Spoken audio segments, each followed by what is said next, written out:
श्री राम भगवान को किसी काम के लिए बाहर जाना पड़ गया तो सीता माता कहने लगी कि भगवान, मेरा तो 12 वर्ष का नियम है, अब आप बाहर जाएंगे तो मैं अपनी कहानी किससे सुनाऊंगी। श्री राम ने कहा कि तुम कुएं की पाल पर जाकर बैठ जाना और वहाँ जो औरतें पानी भरने आएंगी उन्हें अपनी कहानी सुनाती रहना।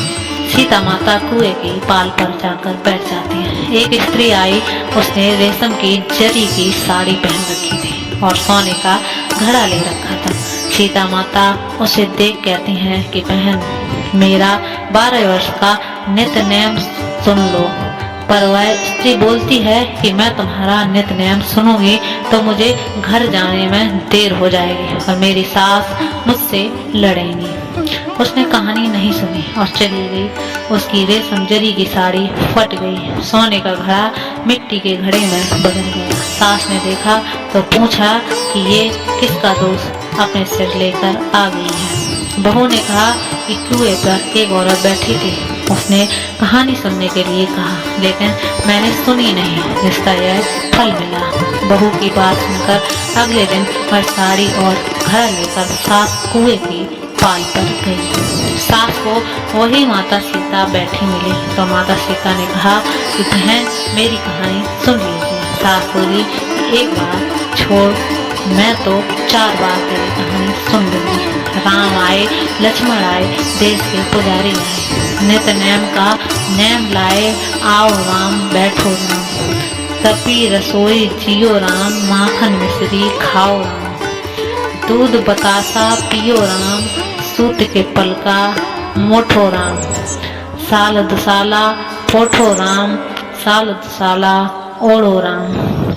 जब बोलूं जब राम ही राम, राम सवारे सबके काम, खाली घर भंडार भरेंगे, सबका बेड़ा पार करेंगे।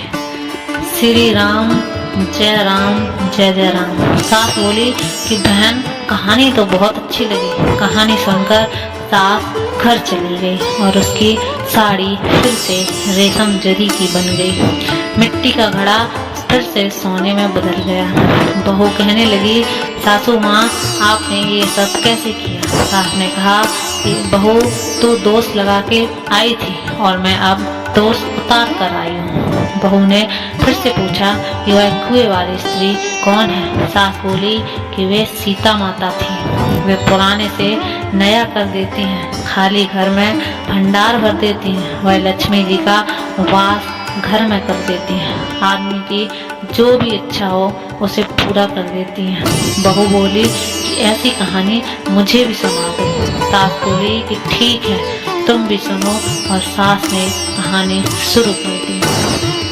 राम आए, लक्ष्मण आए, देश के पुजारी आए, नित्य नेम का नेम लाए, आओ राम बैठो राम, तपी रसोई जियो राम, माखन मिश्री खाओ राम, दूध बतासा पियो राम, सूत के पलका मोठो राम, साल दुसाला पोठो राम, साल दुसाला ओढ़ो राम। जब बोलूं जब राम ही राम, राम समारे सबके काम, खाली घर भंडार भरेंगे, सबका बेड़ा पार करेंगे। श्री राम जय जय राम। कहानी सुनकर बहू बोली, कहानी तो बहुत अच्छी है। सास ने कहा कि ठीक है, इस कहानी को रोज कहा करेंगे। अब सास बहू रोज सवेरे उठती, नहाती धोती और पूजा करके नित्य नेम से सीता की कहानी कहती। एक दिन उनके यहाँ एक पड़ोसी औरत आई और बोली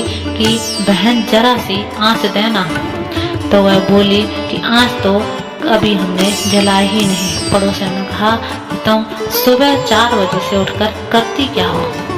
फिर उन्होंने कहा कि सुबह उठकर हम पूजा करते हैं, फिर सीता माता की नित्य नेम की कहानी कहते हैं। पड़ोसन ने उनकी बात सुनकर फिर कहा कि सीता माता की कहानी कहने से तुम्हें क्या मिला।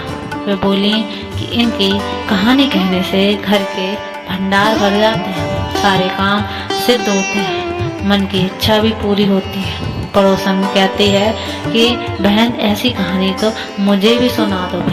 फिर वह बोली कि तुम भी यह कहानी सुन लो। सारी कहानी सुनने के बाद पड़ोसन कहने लगी, बहन कहानी तो मुझे बहुत अच्छी लगी। अब वह पड़ोसन भी नित्य सीता माता की कहानी कहने लगी। कहानी कहने से सीता माता ने पड़ोसन के भी भंडार भर दिया। अब तो पूरे मोहल्ले में नित्यनेम की कथा चल पड़ी। हर किसी की मनोकामना पूरी होने लगी। हे सीता माता, जैसे आपके उनके भंडार भरे, वैसे ही आप सबके भंडार भरना। कहानी सुनने वाले के भी और